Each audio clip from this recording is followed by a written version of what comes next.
Welcome friends, বুল বিয়ার জন্য YouTube চ্যানেলে আপনাদের স্বাগত। তো আমরা দেখে নিই আজকে মার্কেট কীভাবে কাজকর্ম করেছে। সো তার জন্য আমরা প্রথমে এখানে সমস্ত কিছু হাইড করে দিচ্ছি। দেখুন মার্কেটে আজকে যেটা কাজ করেছে, যে মার্কেটে একটি নিচের দিক থেকে কিন্তু হ্যামার তৈরি হয়েছে। সো এটি কাজ করে কীভাবে, সো হ্যামার যখন তৈরি হয় মার্কেটে কিন্তু তারপরে বুলিশ মুভ আসে। আর 200 ডেজ যে ইএমএ ছিল তার উপরেও মার্কেট ক্লোজ করে দিয়েছে। সো এখানে এক্স্যাক্টলি পরিষ্কারভাবে দেখতে পাচ্ছেন যে 200 ডেজ ইএমএর নিচে গেছিলো, কিন্তু ক্লোজিং প্রাইস হতে হতে মার্কেট কিন্তু তার উপরে চলে এসেছে। সো আজকের মার্কেট যথেষ্ট পরিমাণে বুলিশ সাইন নিচে থেকে দিচ্ছে, অর্থাৎ নিচের দিকে হ্যামার তৈরি হওয়া মানে কিন্তু একটি বিগ বুলিশ সাইন। সো এরপরে কিন্তু মার্কেট এখান থেকে বুলিশ হওয়ার চান্সেস আছে। তো মার্কেট ফুল বুলিশ কখন হবে? মার্কেট ফুল বুলিশ হবে ফার্স্টলি এই ক্যান্ডেলের উপরে যখন যাবে, সেকেন্ডলি এই যে এখান থেকে বুলিশ হয়েছে এই ক্যান্ডেলের উপরে মার্কেট গ্যাপ পূরণ করে দিয়েছে, এবং গ্যাপ একটা মার্কেট উপরের দিকে বাকি রয়েছে, সেটা হলো এই গ্যাপ। সো এই গ্যাপটা ফিল আপ করার জন্য মার্কেট এবার কিন্তু আসতে পারে, অর্থাৎ গ্যাপ ফিলিং থিওরির জন্য মার্কেট যেভাবে কাজ করে এই গ্যাপটা টাচ করার জন্য মার্কেট আসতে পারে, এবং এই গ্যাপ যদি ফিল হয়ে যায় তারপরে কিন্তু মার্কেটের আপসাইড অনেকটা উপরের দিকে যেতে পারে। সো তার জন্য কিন্তু আমাদের এখানে প্রস্তুত হওয়ার প্রয়োজন আছে। সো আমরা কিভাবে ট্রেড করতে পারি আগামী দিনগুলোতে, তো তার জন্য আমরা এখানে উইকলি চার্ট এখানে খুলে নিচ্ছি। সো উইকলিতে দেখি আগামী সপ্তাহের চার্ট কিভাবে ক্লোজ হয়। দেখুন উইকলিতে চার্ট যথেষ্ট নেগেটিভ, এবং একটি মাত্র পজিটিভ সিনারিও এখানে রয়েছে, যেটি কিনা মার্কেট একটি সাপোর্ট জোনের কাছে এসছে। সেটা হলো আপনারা এখানে ক্লিয়ারলি দেখতে পাচ্ছেন যে মার্কেটের নেক্সট সাপোর্ট জোন যেটা রয়েছে সেটা কিন্তু এই এরিয়া, এবং মার্কেট গ্যাপটা ফিল করার পরে সেই এরিয়ার কাছাকাছি কিন্তু মার্কেট এসে এখানে দাঁড়িয়েছে। সো এক্স্যাক্টলি মার্কেট এখান থেকে কিন্তু সাপোর্ট নিতে পারে। 50 ডেজ ইএম এর কাছাকাছি আছে, 50 ডেজ ইএম এর কাছাকাছি এখান থেকে মার্কেট সাপোর্ট নিয়ে উপরে যেতে পারে। সো উপরে যাবে মার্কেট এখান থেকে, যেটা আমরা আশা করছি যে এই সাপোর্ট এরিয়া নিয়েছে। সো মার্কেট এখন কিন্তু বুলিশ সাইনের জন্য মার্কেটকে আমরা ট্রেড করতে পারি। মার্কেটে ফুল বুলিশ কখন হবে? মার্কেটে ফুল বুলিশ হবে এই যে উইকটা ক্লোজিং হয়েছে উইকলি ক্যান্ডেল। সো এই উইকলি ক্যান্ডেলের উপরে যখনই মার্কেট যাবে তখন কিন্তু ফ্রেশ বুল আসবে। সো মার্কেটে আগামী দিনগুলোতে আমরা কিন্তু বুলিশ সাইন নিয়ে মার্কেটে কাজকর্ম করতে পারি। মার্কেটে নেগেটিভ কাজকর্ম কখন করব? মার্কেটে নেগেটিভ কাজকর্ম কখন করব? যখন কিনা মার্কেট দেখুন এই যে একটি সুইং লো আছে, এই সুইং লোয়ের নিচে যখন মার্কেট চলে যাবে, অর্থাৎ এর নিচে যখন চলে যাবে মার্কেটে, আমরা আগে যত বেয়ারিশ করেছি কখন? যখন এই সুইংয়ের নিচে গেছে মার্কেট। আর এখন বেয়ারিশ করব কখন? যখন এই সুইংয়ের নিচে মার্কেট যাবে। আর এই যে 50 উইকসের যে ইএমএ চলছে, সেই 50 উইকসের ইএমএর নিচে মার্কেট যখন যাবে তখন কিন্তু আমরা ফ্রেশ বুলিশ করতে পারি, এবং ফ্রেশ বুলিশ করলে মার্কেটের নেক্সট যে টার্গেট সেটা কিন্তু এই টার্গেট চলে আসছে, তো 40,000-এর কাছাকাছি কিন্তু মার্কেটের টার্গেট চলে আসছে। এবং এই যে সুইং ছিল লাস্ট সুইং 43,000-এর কাছাকাছি, সেই লাস্ট সুইংয়ের কাছাকাছি কিন্তু মার্কেট এবার আসতে পারে। সো তারপরে মার্কেট যদি এখানে ব্রেক করে যায়, এখানে ব্রেক করলে মার্কেটের যে 200 উইকের যে ইএমএ রয়েছে সেই ইএমএর কাছাকাছি কিন্তু মার্কেট টার্গেট করতে পারে, অর্থাৎ 38,000-এর কাছাকাছি মার্কেট কিন্তু হেডিং করতে পারে। সো এটা কিন্তু মার্কেটের একটি গুরুত্বপূর্ণ বিয়ার সাইকেল চলছে।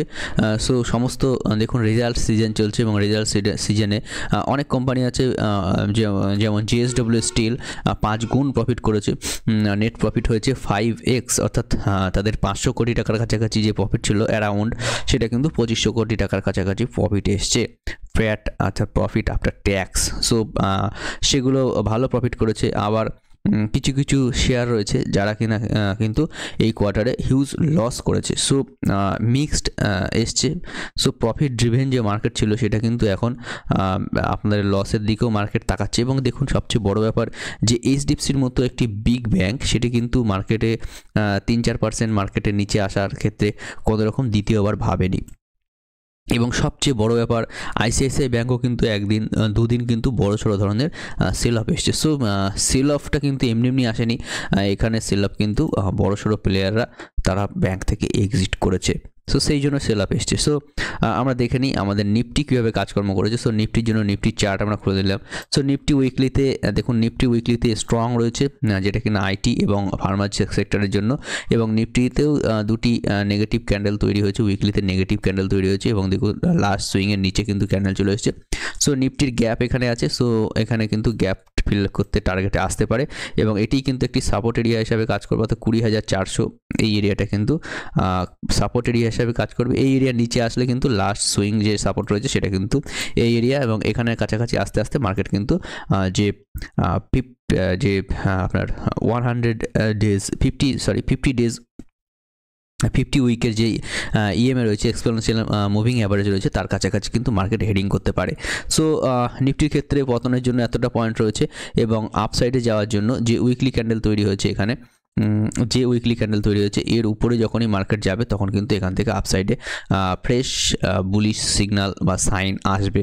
সো মার্কেটে বিভিন্ন ধরনের ট্রেড চলছে এবং এই যে সাপোর্ট এরিয়া নিচের দিকে, এই সাপোর্ট এরিয়া 18,800-র কাছাকাছি, এই সাপোর্ট এরিয়া কিন্তু এই এর টপ আর এর লো কিন্তু বরাবর আছে। অর্থাৎ 18,800 যে সাপোর্ট এরিয়া সেটি কিন্তু একবার টেস্টের জন্য মার্কেট আসতে পারে এবং এটি একটি বিগ সাপোর্ট এরিয়া হিসাবে কাজ করবে। এখান থেকে কিন্তু মার্কেট ফুললি আপসাইডে যেতে পারে।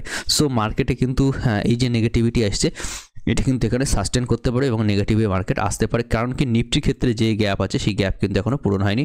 নিফটি কিন্তু গ্যাপ ফিল আপ করতে আবার আসতে পারে। ব্যাংক নিফটির ক্ষেত্রে গ্যাপ ফিল আপ হয়ে গেছে। সো মার্কেটে আমরা কিভাবে ট্রেড করতে পারি তার জন্য বড় বড় ব্যাঙ্কগুলোর একবার হেলথ চেক আপ আমরা করে নেব। সো এখানে আমরা এইচডিএফসি ব্যাঙ্ক খুলে নিয়েছি এবং উইকলি চার্টে দেখুন পরপর 4টে উইকে এখানে এইচডিএফসি ব্যাঙ্ক নিচে এসছে এবং 200 ডেজ যে 200 উইকের যে ইএমএ ছিল সেটা ক্রস করে গেছে। সো এখানে দেখুন মার্কেট এই যে সাপোর্ট এরিয়া এটার কাছাকাছি থেকেই মার্কেট এখান থেকে উপর দিকে যাওয়ার একটা প্ল্যান করছে। সো এখানে উপরে গিয়ে রিট্রেসমেন্ট ট্রেড করতে পারে, তাহলে কিন্তু মার্কেটে পতন আরও ইন্টেন্সিফাইড হবে এবং সেটি কিন্তু যথেষ্ট একটি গুরুত্বপূর্ণ জায়গায় মার্কেট চলে আসবে, সেটি কিনা মার্কেট কিন্তু যে কোভিডের যে বরাবর ছিল সেই মার্কেটে চলে আসবে। অর্থাৎ মার্কেট কিন্তু অনেকটা পিছিয়ে যাবে। সেক্ষেত্রে যদি আমি চার্টে আপনাদের দেখাই, তো চার্টে দেখুন মার্কেট কিন্তু সেক্ষেত্রে আমাদের 2018 সালের যে টপ ছিল সেই টপের কাছাকাছি কিন্তু মার্কেট পৌঁছে যেতে পারে যদি কিনা এই সাপোর্ট এরিয়া থেকে মার্কেট নিচে চলে আসে। কিন্তু দেখুন নিচে থেকে উইকলিতে যথেষ্ট পরিমাণ বাইং হয়েছে এবং আমি আপনাদের ডেইলি চার্টটা অবশ্যই দেখানোর একবার চেষ্টা করব। এবং দেখুন ডেইলি চার্টে কত দিনে ফুললি বাইং হয়েছে এবং আজকে তার নিচে ক্লোজ করতে পারেনি, অর্থাৎ তার উপরে কিন্তু ক্লোজ করার একটা চেষ্টা কিন্তু এইচডিএফসি ব্যাঙ্ক করতে পারে। সো সেক্ষেত্রে কিন্তু মার্কেট উপরে যাওয়ার একটা ফুললি চান্সেস কিন্তু মার্কেটে রয়েছে।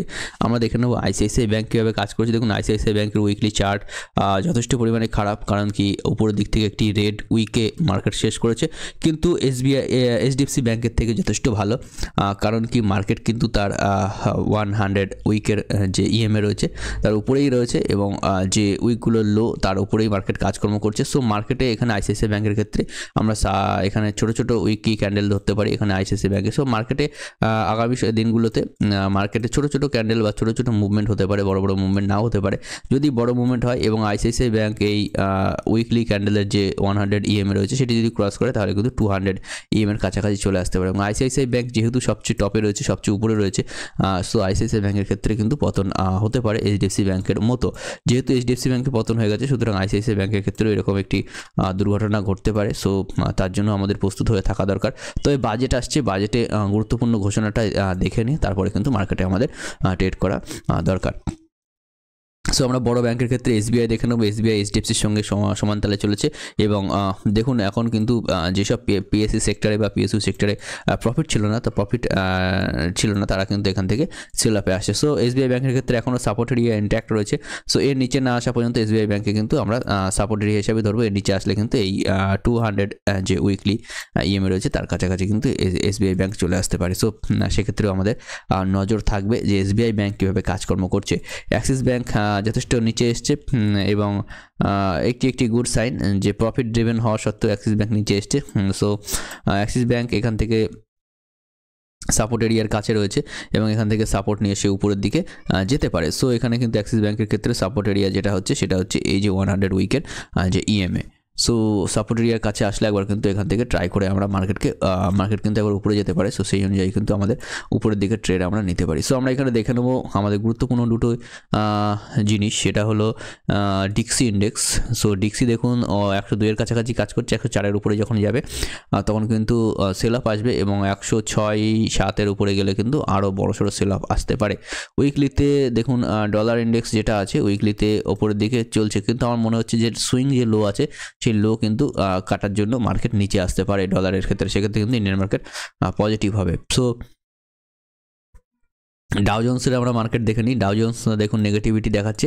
তো ডাও জোন্স এখান থেকে নিচে আসলে এর যে যতটা বৃদ্ধি পেয়েছে তার হাফ কিন্তু নিচে আসতে হবে। 27,800 এখানে সাপোর্ট হয়েছে এবং আমেরিকান মার্কেট কিন্তু হাই রয়েছে, সুতরাং আমাদের মার্কেটকেও টেনে কিন্তু হাই তুলতে পারে। সিঙ্ক্রোনাইজ মার্কেট, এখানে একটা মার্কেট পড়বে একটা মার্কেট উঠবে এরকম কোনো ব্যাপার নেই, যেহেতু ইন্ডিয়া অনেকটাই ভালো জায়গায় আছে। S&P 500-এর ক্ষেত্রে দেখুন উপর থেকে সেল আপ আসছে এবং ন্যাসড্যাকের ক্ষেত্রে একই সিনারিও হবে, কিন্তু উল্টো সিনারিও মার্কেট টপ আউট হয়ে যাওয়ার জায়গা রয়েছে। সেটা হলো কিন্তু একটা মার্কেট, সেটা হলো হ্যাংস্যাং মার্কেট, চাইনিজ মার্কেট, অর্থাৎ ইন্ডিয়ান মার্কেট থেকে পয়সা কিন্তু হ্যাংস্যাং মার্কেটে যাওয়ার একটা প্রবণতা এখানে রয়েছে। সো সেই বিষয়েও কিন্তু আমাদের এখানে ভাবনা চিন্তা করে দেখা উচিত। ইন্ডিয়া ভিক্স যথেষ্ট কুল আপ হয়েছে, 13 কাছাকাছি চলে এসছে, যেটি কিনা আমাদের মার্কেটের পক্ষে গুড। মার্কেটে সেল আপ নেই, মার্কেটে চঞ্চলতা নেই, মার্কেটে ভোলাটিলিটি ইন্ডেক্স যথেষ্ট ভালো জায়গায় রয়েছে। সো এটির ক্ষেত্রেও মার্কেটকে আমরা বলতে পারি যে মার্কেটে স্টেবল হওয়া জায়গায় রয়েছে, এখান থেকে মার্কেট সাপোর্ট নিয়ে উপরের দিকে যেতে পারে। সো আমি এখানে কিছু ইন্ডেক্স নিয়ে আমি দেখব, যেগুলো উইকলি চার্টে অবশ্যই দেখব আমি উইকলিতে কীভাবে কাজ করছে। দেখুন ইন্ডেক্সের উইকলি চার্ট যেটা আমি খুলে নিয়েছি, PSU ব্যাঙ্কিং ইন্ডেক্স যথেষ্ট ভালো জায়গায় রয়েছে, নিচের দিক থেকে বাইং এসছে, ইনফ্রাতেও বাইং এসছে নিচের দিক থেকে, রিয়েলটি সেক্টরে নিচের দিক থেকে বাইং এসছে, দুটো উইকেই নিচের দিক থেকে বায়াররা চেষ্টা করেছে। আইটিতে প্রেশার রয়েছে, আইটিতে কিন্তু উপর থেকে সেলিং আসছে,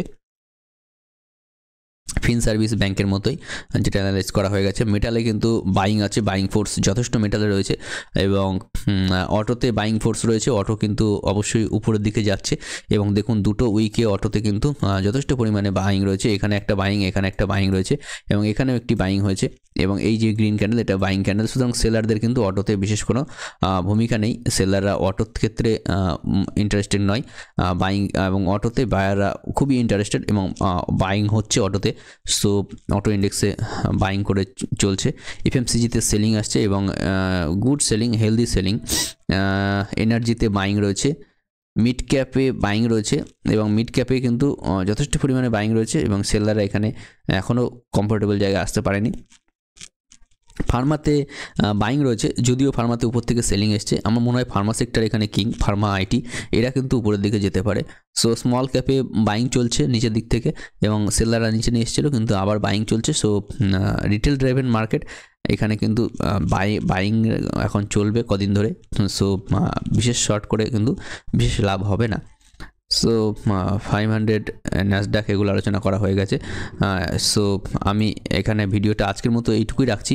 so thank you friends, video দেখার জন্য অসংখ্য ধন্যবাদ এবং ভিডিওটি ভালো লাগলে অবশ্যই সাবস্ক্রাইব করবেন, লাইক করবেন এবং শেয়ার করে জানাবেন যে কেমন লাগলো ভিডিওটি। Thank you friends, have a good night.